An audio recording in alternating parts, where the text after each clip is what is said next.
আসসালামু আলাইকুম ওয়া রাহমাতুল্লাহ। দর্শক মণ্ডলী, আশা করি মহান আল্লাহ রাব্বুল আলামিনের অশেষ মেহেরবানি ও দয়ায় এই মাহে রমজানে আপনারা সবাই ভালো আছেন। প্রিয় দর্শক, রাসূল সাল্লাল্লাহু আলাইহি ওয়াসাল্লাম বলেছেন, রোজাদারের জন্য দুইটি আনন্দ ঘন মুহূর্ত রয়েছে। একটি হলো ইফতারের সময়, এই সময় যে কোনো নেক দোয়া কবুল করা হয়। অন্যটি হলো কিয়ামতের দিবসে নিজ প্রভুর সঙ্গে সাক্ষাতের সময়। সুবহানাল্লাহ। কারণ আল্লাহ রাব্বুল আলামিন এই হাদিসের আরো সুন্দর একটি উত্তর দিয়ে দিয়েছেন হাদিসে কুদসিতে। রাসূল সাল্লাল্লাহু আলাইহি ওয়াসাল্লাম বলেন, আল্লাহ পাক রব্বুল আলামিন বলেন, হে আমার বান্দারা, রোজা আমার জন্য আর এর বিনিময় আমি নিজেই। সুবহানাল্লাহ। একবার ভাবা দরকার, যেই রোজার বিনিময় রব্বুল আলামিন খুদ নিজেই, তাহলে বুঝতে হবে এই রোজার বিনিময় স্বরূপ রব্বুল আলামিন বান্দাকে কি যে দান করবেন তা এক আল্লাহ রব্বুল আলামিন নিজেই জানেন। আর এটি রব্বুল আলামিন তার বান্দাদের জন্য সারপ্রাইজ হিসাবে হাসরের ময়দানে দান করবেন। সুবহানাল্লাহ। প্রিয় দর্শক, কিন্তু এমন 5টি ভুল আছে যে 5টি ভুলের কারণে সারা দিনের সব রোজা, আমল, নামাজ বিফলে চলে যায়। প্রিয় দর্শক, আমরা ইফতারির সময় এই 5টি ভুল একেবারেই করব না। প্রিয় দর্শক, সর্বপ্রথম হচ্ছে সঠিক সময় ইফতার করা।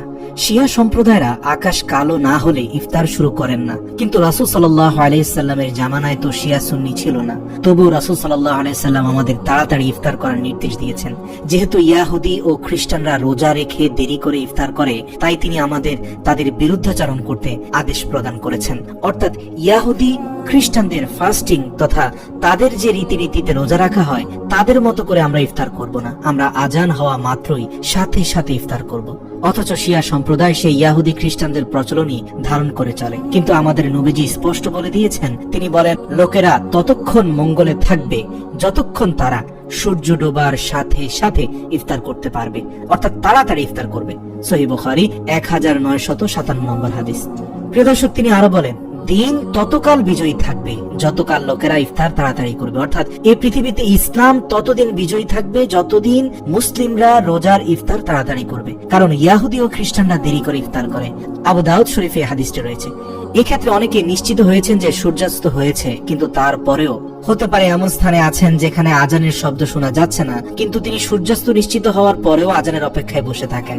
আবার অনেকে মনে করেন সূর্য ডুবে গেছে, কিন্তু মাগরিবের আজান তো এখনো শুনতে পেলাম না, তাহলে আমরা কি এখন ইফতার করব? আবার অনেকে আজান শোনার পরেও ইচ্ছে করেই সতর্কতা অবলম্বন করতে যেয়ে কিছুক্ষণ বিলম্ব করে ফেলেন। এটি একেবারেই উচিত নয়। রাসূল সাল্লাল্লাহু আলাইহি সাল্লাম এমনটি করতে নিষেধ করেছেন। এগুলো পরিহার করা উচিত। রাসূল সাল্লাল্লাহু আলাইহি সাল্লামের সুন্নত অনুযায়ী সূর্যাস্তের সাথে সাথে ইফতার শুরু করে দেয়া কর্তব্য, আর এতেই গোটা মুসলিম জাতির জন্য কল্যাণ নিহিত রয়েছে। দ্বিতীয় ভুলটি প্রথম ভুলের সাথে সম্পর্কযুক্ত, আর তা হলো অনেক লোক দেখা যায় রেডিও ও টিভির আজানের জন্য অপেক্ষা করেন, কিন্তু আমরা অনেকেই ভুলে যাই যে বাংলাদেশের প্রায় সকল টিভি চ্যানেলে আজান হয় ঢাকার স্থানীয় সময় অনুযায়ী। আবার কলকাতায়ও একই অবস্থা, অর্থাৎ কলকাতায় সেখানের স্থানীয় সময় অনুযায়ী আজান হয়। যাই হোক, এখন আপনি যদি অন্য জেলায় থাকেন যেখানে ঢাকার চাইতে 5 মিনিট পূর্বেই ইফতারের সময় হয়ে গেছে, তাহলে আপনার এই 5 মিনিট দেরি হয়ে গেলে আপনি কিন্তু রাসূলের সুন্নাহ থেকে বঞ্চিত হয়ে গেলেন। সুতরাং মনে রাখবেন, আপনাকে আপনার স্থানীয় সময়টা নিশ্চিত হতে হবে, অর্থাৎ যে সময়টাতে সূর্য ডুবে যায়। সূর্য ডুবে যাওয়া মাত্র ইফতার করবেন। এক্ষেত্রে যদি আজানের শব্দ আপনার কানে নাও আসে তাতেও সমস্যা নেই, আপনাকে নিশ্চিত হতে হবে সূর্যাস্তের সময়টি সঠিক কিনা, ব্যাস তাতেই হলো। তেমনি ভাবে আপনি যদি সূর্য না ডোবার পরেও টিভির আজান শোনার জন্য অপেক্ষা করেন, তাহলে কিন্তু আপনি বিপত্তিতে পড়বেন, রাসূলের সুন্নাহ থেকে বিচ্ছিন্ন হয়ে যাবেন, এবং রাসূল সাল্লাল্লাহু আলাইহি সাল্লামের হাদিস অনুযায়ী শুধু সঠিক সময় ইফতার না করার কারণে আজীবন পরাজিতদের অন্তর্ভুক্ত থাকবেন। অর্থাৎ দিনকে বিজয় রাখার যে আমলটি তাড়াতাড়ি ইফতার করা, সেটি থেকে বঞ্চিত হয়ে গেলেন। এ ব্যাপারে হযরত আবু হুরায়রা রাদিয়াল্লাহু তাআলা আনহু বর্ণনা করেন, রাসূল সাল্লাল্লাহু আলাইহি সাল্লাম বলেছেন, হাদিসে কুদসিতে মহান আল্লাহ তাআলা ঘোষণা করেন, আমার প্রিয় বান্দাদের মধ্যে তারা আমার বেশি প্রিয় যারা দ্রুত ইফতার করে। তিরমিজি আল-ফিয়াতুল হাদিস 560। তৃতীয় ভুল হলো ইফতার সামনে নিয়ে দোয়া না করে দুনিয়াবি কথা বলা। আমাদের সমাজে এখন এমন অনেক মানুষ রয়েছে যে ইফতারের কয়েক মিনিট আগে গিয়ে আমরা ইফতার করি, অথবা ইফতারের সামনে নিয়ে আল্লাহর কাছে দোয়া না করে মোবাইল, ফেসবুক, ইউটিউব ঘাটাঘাটি করে থাকি বা স্ক্রল করে থাকি। প্রিয় দর্শক, মোবাইল ফোনের যাবতীয় প্রয়োজন অন্তত ইফতারি শুরু হওয়ার 20 মিনিট আগেই শেষ করে ফেলুন। ইফতারের সামনে নিয়ে মোবাইল ফোন স্ক্রল একেবারেই করবেন না, এটি একদমই ঠিক কাজ নয়। ইফতারের আগে আমাদের সবাইকে আল্লাহর দিকে মনোনিবেশ করতে হবে। নিজের মনের কোনো আশা থাকলে তখন আল্লাহকে জানাতে হবে। কারণ এই সময় আল্লাহ বান্দার প্রতি বেশি সদয় হন। হাদিসে আছে ইফতারের সামনে নিয়ে বান্দার একটি দোয়া অবশ্যই কবুল করা হয়। সুবহানাল্লাহ। অথচ আমরা এই সময়টুকু দুনিয়াবি গল্প গুজব অথবা ফেসবুক স্ক্রল করে সময় কাটাই, যা খুবই দুঃখজনক। আপনাদের প্রতি আমার অনুরোধ থাকবে এই কাজটি এখন থেকে আর করবেন না। এছাড়াও রাসূল সাল্লাল্লাহু আলাইহি সাল্লাম আরো বলেছেন ইফতারের সময় আল্লাহ রাব্বুল আলামিন বহু লোককে জাহান্নাম থেকে মুক্তি দিয়ে থাকেন। আর এছাড়াও রাসূল সাল্লাল্লাহু আলাইহি সাল্লাম আরো বলেছেন ইফতারের সময় কোনো দোয়া বাতিল করা হয় না। সুবহানাল্লাহ। রাসূল সাল্লাল্লাহু আলাইহি সাল্লাম বলেছেন যখন একজন রোজাদার মুসলমান ইফতারির সামনে নিয়ে আজানের জন্য অপেক্ষা করতে থাকে কিন্তু ইফতারি স্পর্শ করে না, তখন মহান আল্লাহ তার ফেরেশতাদের বলেন এই বান্দারা বসে আছে কেন, এদের সামনে তো খাবার আছে। ফেরেশতারা উত্তর দেন হে আল্লাহ, এরা আপনাকে সন্তুষ্ট করার জন্য আজ সারাদিন দানা পানি স্পর্শ না করে সংযম করে রোজা রেখেছে, আর এখন অপেক্ষা করছে আপনার হুকুমের জন্য, অর্থাৎ আজানের জন্য। যদিও তাদের সামনে অনেক খাবার আছে, তারা আপনার হুকুম আজান পেলেই স্পর্শ করবে।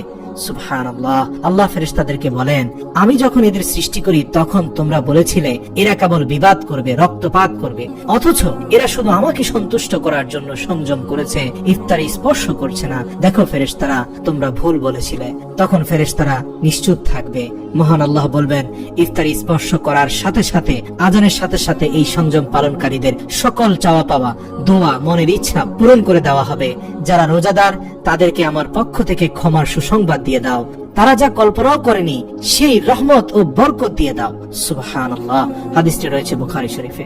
চতুর্থ ভুলটি হলো লোক দেখানো ইফতার। আজকাল আমাদের সমাজে লোক দেখানো ইফতার সামগ্রী বিতরণ খুবই পরিলক্ষিত হয়, আর শত শত মানুষ একসাথে ইফতার সামগ্রী নিতে গিয়ে পদদলিত হয়ে বিভিন্ন ধরনের বিশৃঙ্খলা সৃষ্টি হয়। এছাড়াও একজন মানুষকে ইফতার সামগ্রী দান করতে গিয়ে ফেসবুকে ছবি উঠিয়ে আবার সেই ছবি ফেসবুকে ছেড়ে দেওয়া হয়। এতে যাকে দান করা হলো তাকে সামাজিকভাবে অপদস্থ করা হলো। প্রিয় দর্শক, একবার ভেবে দেখুন আপনি একটি আমল করতে গিয়ে তিনটি ভয়াবহ কবিরা গুনাহ নিয়ে আমলের পাল্লাকে দুর্বল করে বরং গুনাহের পাল্লাকে ভারী করছেন।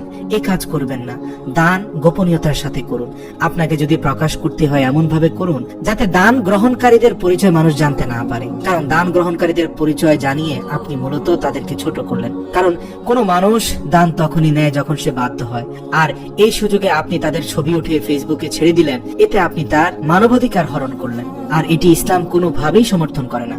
রাসূল সাল্লাল্লাহু আলাইহি সাল্লাম বলেছেন কেউ যদি রমজান মাসে কোনো রোজাদারকে ইফতার করায় তাহলে ওই ইফতার করানোটা তার গুনাহ মাফের ও জাহান্নাম থেকে মুক্তির কারণ হবে এবং সে একটি রোজার সওয়াব পাবে, অথচ রোজা পালনকারীর নেকি মোটেও কমানো হবে না।